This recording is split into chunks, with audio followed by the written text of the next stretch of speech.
Hi, I'm Michael and welcome to Michael's Matters. And as we get closer and closer to September, the warning bells are starting to ring for folks who have been making ends meet with the help of pandemic provisions. This is because things like enhanced unemployment benefits, pandemic EBT or P-Ebt benefits, SNAP Max benefits, and food stamp enhancements are all slated to end in little more than just a month. This could be a big problem for the 42 million Americans who are currently receiving SNAP and food stamp benefits. Over the last year, nearly 1 in 8 people in the country received some sort of food supplement from either SNAP, food stamps, WIC, or other programs. Most of these recipients had received either a 15% temporary boost in their benefits or at least a $95 increase in their monthly benefit. So as it sits, the food stamp benefits programs has seen a 15% increase in beneficiaries from February of last year in 2020.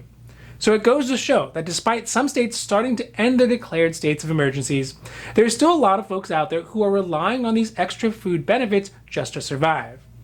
Furthermore, with the end of these states of emergencies early in states like North Dakota, Arkansas, and Idaho, it means that things like enhanced unemployment benefits and SNAP and food stamp benefits will actually be ending earlier than they are on the federal level, and benefits will be rolling back for their poorest residents to those states to pre-pandemic levels, which were already notoriously low. Luckily, the White House has announced this week that it will ask the USDA, that's the U.S. Department of Agriculture, to implement new changes to the SNAP program that will increase the average household SNAP benefits up by 25% higher than they were originally getting back in pre-pandemic times starting in October. So today, we are talking about the new 25% permanent increase in SNAP and food stamp benefits that Americans will be getting in October, how they plan to achieve this, and whether or not there will be a continued pandemic benefits renewed after October. Now, this is Michael's Matters, and before we get to it, if you like this information, if you find it interesting, if you find it helpful, or even if you find it useful, please don't forget to like and subscribe. That way you can get updates when our newest and most informative videos become available. First, let's get to the big news about food stamps that was announced this week by the Biden administration. The White House has asked the U.S. Department of Agriculture, that's the USDA, to speed up a process that was started way back in 2018 to update the calculation for how SNAP and food stamp benefits are calculated. This comes at a time when in just a month or so, much of the additional SNAP, food stamp, and SNAP Max benefits increases are slated to end from the CARES Act and subsequent extensions. With these new updated benefit calculation criteria, it'll mean one of the largest increases in benefits in the history of food stamps for some of our lowest income folks. The full new rates are set to be announced as of Monday and are confirmed to take effect as of October, which will line up specifically with when pandemic-era benefits end by September 31st.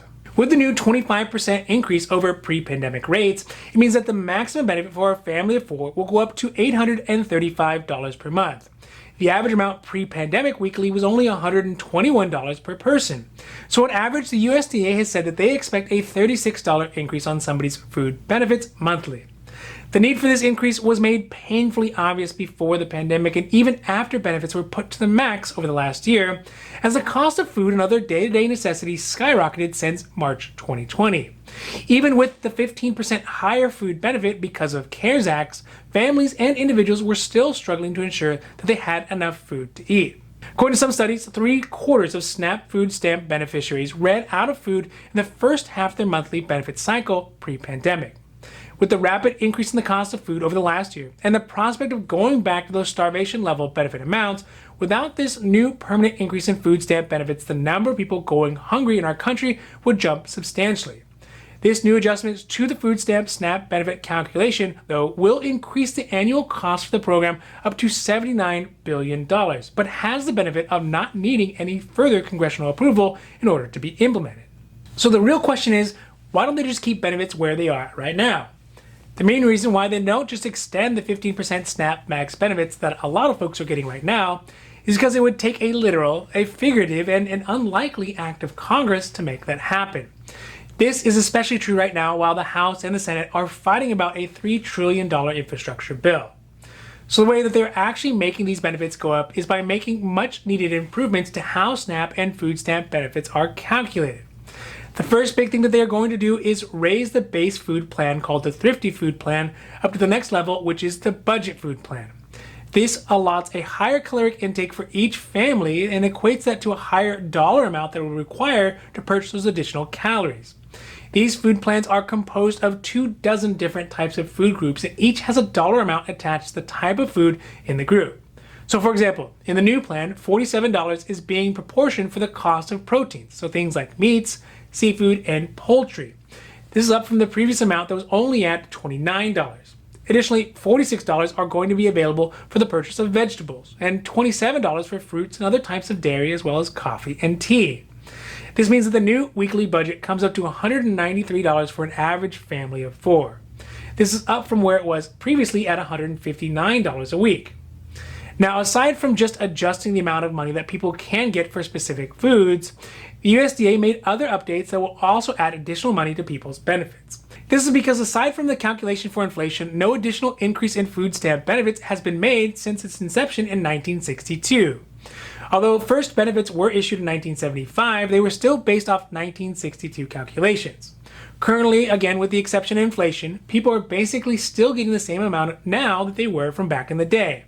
This is why for the new formulas, they are updated to better reflect people's eating habits and better incorporate one thing that was not a part of the previous calculation, which is time. For example, they assume that people who would buy beans, they would then soak them before cooking them, but the reality is that nobody does that. They mainly just buy beans that are already in water, which is more expensive but cuts down on the hours it would take to soak the beans. Additionally, the current calculation ignores geographic differences in prices as well as demographic changes in households. So, like for example, if you have 3 teenagers in your house, the amount of food that is going to be eaten is a lot different than if you have only 3 toddlers in the house. The new calculations include much more foods like seafood, canned tuna, things like pre-boiled eggs, prepared salsa, and other things like baby carrots, which I will tell you right now are not just luxury food items anymore. The overall result of this is about 7% more in calories for families based on the national weighted average.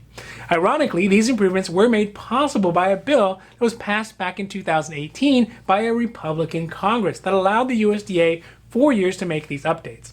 The Biden administration is just encouraging the USDA to speed this process up to 2021 instead of waiting all the way out to 2022 to make the changes. This is why it won't take a new act of Congress to get these bills pushed through because, well, it already got pushed through, but was kind of sort of forgotten in all the milieu of the last year.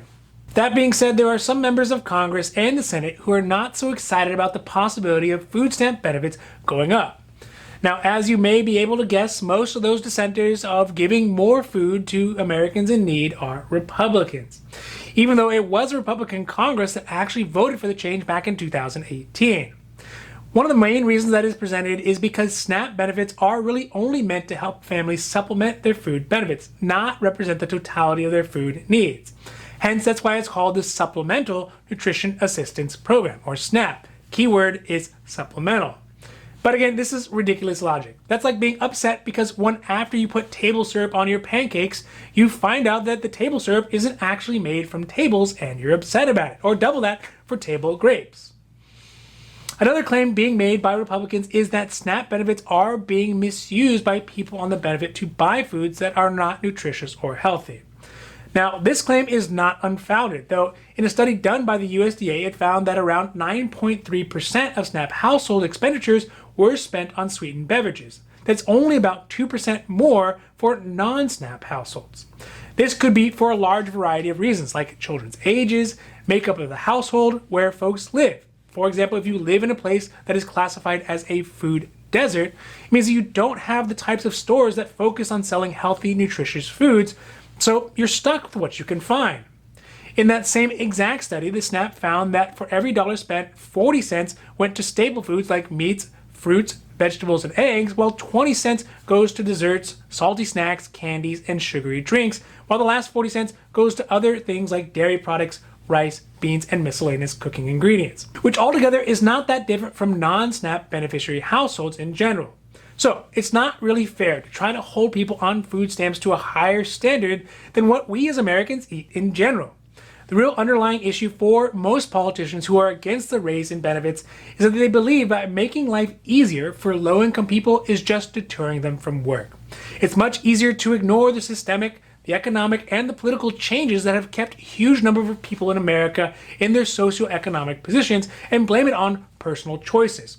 Choices, especially food choices, often have to be made between what is available, what is accessible, and what is affordable, and not what is most nutritious. And without this raise in benefits like what is going to be implemented, millions of Americans, their families, and their children will be forced to go hungry.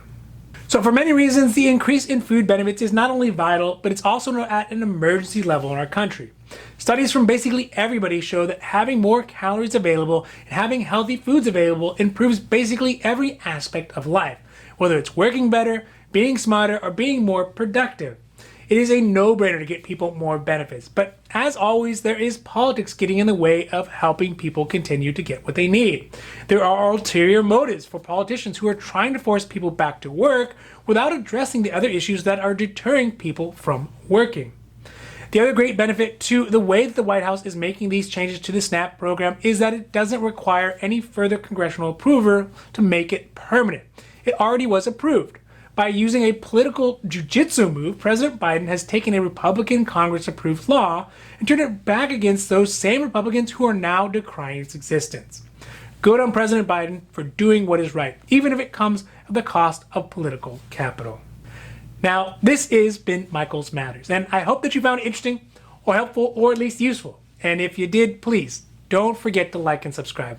That way you can get updates when our newest and most informative videos become available. So that's it for Michael's Matters, and I'm Michael, wishing you a happy, healthy day.